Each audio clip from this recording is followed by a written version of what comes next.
Hello and welcome to Sha Tin, ahead of one of the global racing highlights of the calendar.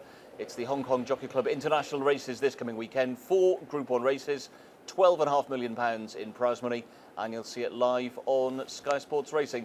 Do head to outtheraces.com, all of the race cards and the tips are on there. The tips on Sunday provided, as always, by the man to my right-hand side. Tim Carroll is here, and great to be in Hong Kong, Tim. Oh, it certainly is. Love this time of the year, love this meeting, and I think this year it's probably one of the best meetings I've seen on paper, certainly from an international perspective. And there's been a real vibe around the track all week. Yeah, there has, and you've got a lot of people over here because you've got the Europeans and the Japanese, which we're used to, but dare I say, the Australians, they don't always turn up to this meeting, but it is good to see a couple of contenders. It's amazing to see a Melbourne Cup runner, a winner coming here, mixing it with the likes of, we'll come on to them as well, some of the local stars, Romantic Warrior, and the new kid on the block in the sprint. Yeah, he was in imperious form when he won the Melbourne Cup. He actually did the big double, Caulfield Cup, Melbourne Cup, and of course he's an ex-Euro, so you've got a real international flavour there.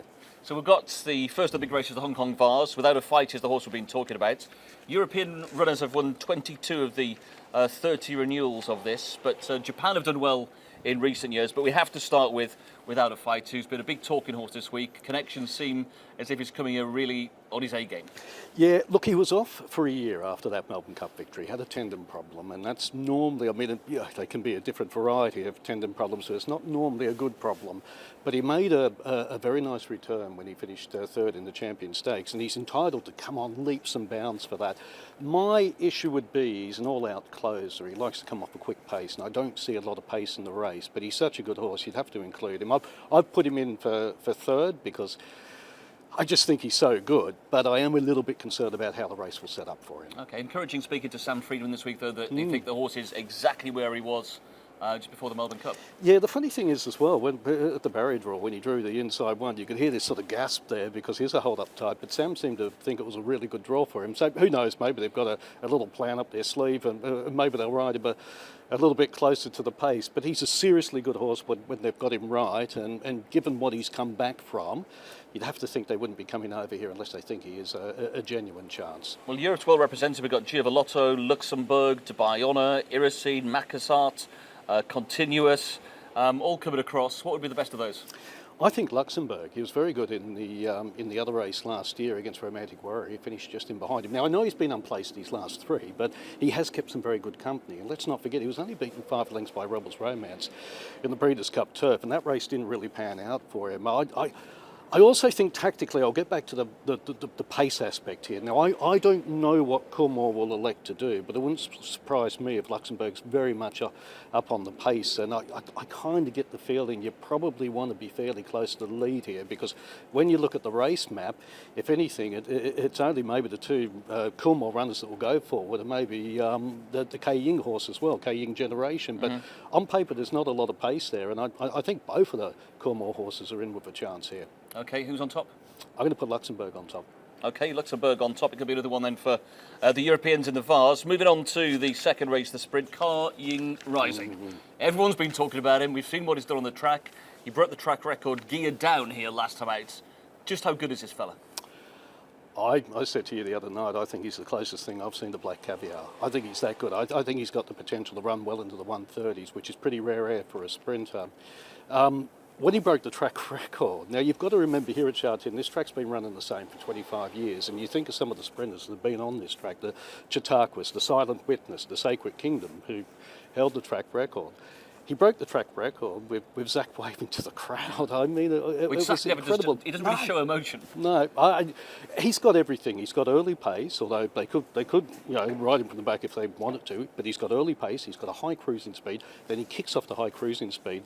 And most importantly, you can put him anywhere. You can ride him off a piece of cotton string. And I know he's drawing high, so we might actually get 2 to 5 now instead of 4s on, but I don't think that will worry him too much, because you've got Victor the winner drawn in 13, and he only knows one way. He's going to come out like a tracer bullet. You've got California Spangle on the inside. He's going to go forward.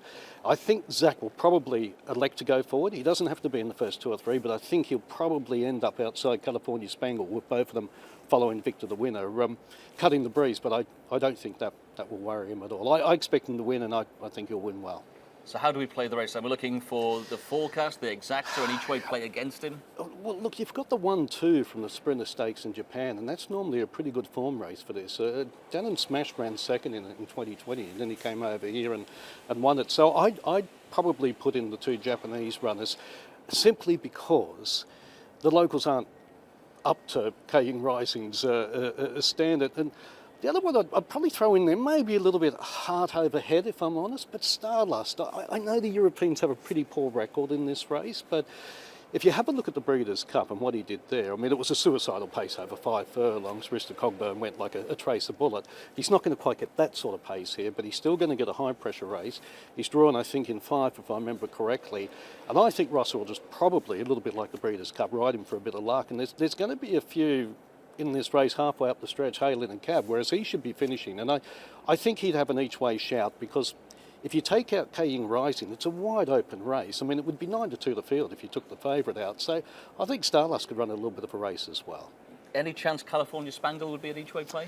I don't think so. I feel a little bit sorry for him, because really he's probably best trip is 7 furlongs. He obviously has been a very good sprinter. He won an Alquaz. He's won Group 1s over the mile. But if Group 1 races, and there's not too many of them, but if they're all 7 furlongs, I think we'd be calling him an out-and-out champion. But there's a lot of pressure on the front end, and I don't necessarily think that's going to help him a lot. Okay, well, a warm favourite for the sprint. What about the mile this time around? We've got, I think, probably the most open race of the evening. Yeah, look, I think it's the most difficult race of the 4 to break down. It's wide open. I'm going to stick with Galactic Warrior, and I must admit I'm being a little bit Galaxy Patch, I should say. I'm being a little bit price sensitive here, because last time I had a look, he was 8-1. Now, his lead up in the trial here was a tad disappointing, but at the same time, the race didn't set up kindly for him. No. Vincent had to make an early move. He came wide, and he just petered on his run a little bit and finished 3rd. But he did do best of those coming from off the speed, didn't he? The race was dominated by the first 2. Absolutely, and if you put the pen through that run, I think he's vying for favouritism with the Japanese horse. He's a very smart horse. He's got a big turn of foot. He's drawn out in 14. Now, you've got to remember, though, that the start over the mile here, they've got all the back straight, so I'm not worried about that. 5 of the last 10 winners are drawn double figures. Golden 60, not that he's a Golden 60, but Golden 60 drew 14 last year as well, and I reckon they'll just drop back, plenty of pace in the race, sit off that pace, again, probably ride him for a little bit of luck, but that big turn of foot, 8-1, I look for the each-way players, I think he's very tempting. And what do you know about this Jantar Mantar, from what the Japanese have been saying? He could be the best of the Japanese this week. Yeah, when you look at his form as well... He's totally unexposed. Yeah, and he's very lightly raced. He won the Hong Kong Mile last time out. He's looked good in the mornings as well, so... Yeah, he would have to be a chance, but if I'm being honest, it's the most tricky race on the card, certainly of the Group 1s. Well, a good bit of your each-way value then with Galaxy Patch for Vincent Ho. And the big race of the night, Tim, the Hong Kong Cup. We've got Romantic Warrior, drawn 1. Can he do it again? Yeah, I think so. He's so good. He's won this the last 2 years, and I think you've got to remember last year when he won it, it was only 6-7 weeks after he'd won the Cox Plate and had a really tough campaign, going down to Australia, having a couple of runs, and he came back, and if anything, he looked a little bit jaded, whereas this time he went to Japan in the middle of the year, then they gave him a nice break, and then he came out in the trial, and to be fair, he should have been winning that trial quite comfortably, but he did win it comfortably, and he looked good on the day, and I think he probably looks a little bit sharper than what he did this time last year. Well, just backing that up, Peter Lau was saying earlier on today that J-Mac rode him during the week and said he feels better than he did 12 months ago. Yeah, I would have no doubt about that, because like I said, if you watch the trial, I know he only beat locals that day, but by goodness, he looked good. It's going to take...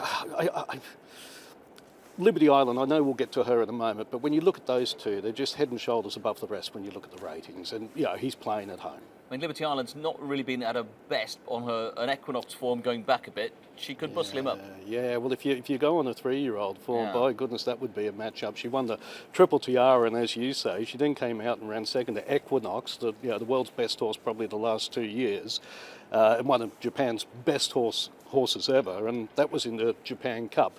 She went to the Shima Classic. The race didn't set up for her. She finished 3rd. They found that she had a problem. She was put away. She's come out. She's gone around in the Tenu shoe. I know she's finished unplaced out the back, but she was only beaten 5 lengths, and she had a pretty tough run that day, and she's going to come on leaps and bounds. Whether they can get her back to where she was as a 3-year-old, I think it's got to be a big query. But if they've got her anywhere near the top of her game, you'd have to think that she would be the big threat to the local champ. And what about Content and Wingspan for the Ballydoyle team? I actually quite like Wingspan. I know that Ryan's riding Content, but Wingspan, I was a little bit surprised that she didn't lead in the Breeders' Cup. But again, she ran a cracking race in that. There's not a lot of pace in this, which will help Romantic Warrior as well, because he's going to sit handy from the one stall. But I'm not going to try to second guess what Aidan's going to do, but I would imagine Wingspan will probably look to lead here. Certainly if the race develops in a way that the speed map would suggest, you'd kind of think that they'll probably put Wingspan on the front end. And I think if she put in a similar performance to last time, or when she led in the Phillies race on Champions Day, I think she'll be in the mix. And Romantic Warrior has just been a remarkable horse to go down and win a Cox Plate, go across and win in Japan, and J-Mac's been such a instrumental part of the storyline. Yeah, it's a wonderful combination, isn't it? And it's good to see a Hong Kong horse go and do those sort of things, because we've seen a couple of them at the Royal Meeting and also in Dubai, but they don't go to Australia too often. A couple of them have gone to Japan recently, but that's been more of a recent thing. But to have a horse that good, and we know how great the prize money is here, it's very easy to do what Golden 60 did, stay at home and just win 20 million plus. But for connections and for the owner to sign off on all of these things, and he's about to go over to Saudi as well, I just think it's great for the industry. He's an amazing man, and such brave campaigning as well, to got such a good turf horse over another quarter at this stage of his career to go, all right, we'll take on the Americans and the best of the world in the Saudi Cup. Yeah, they're going to do a City of Troy and take him on the dirt as well. It'd be some performance if he could achieve it. And am I mad from thinking Spirit Dancer might be a good each way play? I don't like the way the race is going to set up for him. He's going to be out the back, isn't he? You know, he's going to be giving them a big head start. I don't see much of a gallop on. I'd love to see it.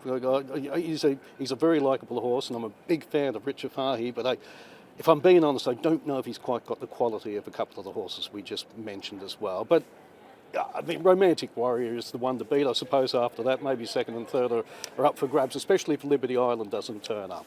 Yeah, and just speaking to Richard this morning, he was saying that I thought maybe the horse had gone off the boil a bit, disappointing in the Shima Classic, disappointing at Newmarket, but he said the lad who rides him before going to Bahrain, he said he was probably in the form of his life. And he probably ran the best race of his life last time. So might be like some of us just enjoy a bit of warm weather. Who knows? But I would love to see it. But with my punting hat on, it would be a no for me.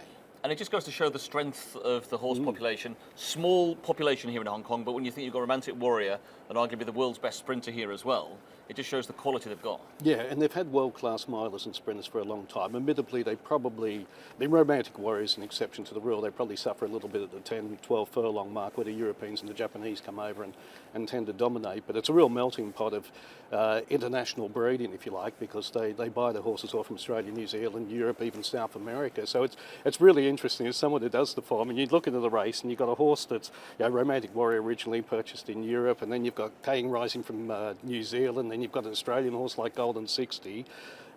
It's really interesting when you're doing the form and just seeing all of that international flavour, I suppose, coming to the boil in one spot. Okay. Now, don't give me Ying Rising. Best bet, though, of the 4 international races on Sunday. Well, Rising and Romantic Warrior have got to be the two, but that's insulting people's intelligence. There's a horse called Patch of Time. You'll have to get up early for the first race, the 4:25. He arrives with a £7 penalty, having won last time out, but he's still in a Class 4, and I've always taken the view these progressive types can win Class 4s toward the top of the handicap. And there's a progressive stayer in race 6, Family Jewel. Won a couple on the bounce over the mile, then he finished second to a horse that reopposes on Sunday over 10 furlongs, but he was very unlucky. The race didn't set up for him. He got a long way back. He wasn't beaten far, and he's on £3 better terms. So I think he can turn the form around. So I know it's a bit boring going away from the big group ones, but Patch of Time and also Family Jewel would be my two plays. And of course, we can check out the website at theraces.com. You've got a breakdown of each race. You've got a horse on top. You've got the main dangers. You've got your each way plays. Yeah, we've got the place pot. We've got everything there. There's about 3,000 words for the meeting on Sunday. So hopefully there's plenty of reading there to keep people entertained. Good stuff, Tim. Well, best of luck with your selections. Do check out our selections at theraces.com. All of the race cards there as well. And you'll see all of those 4 Group 1 races and the Undercard live on Sky Sports Racing.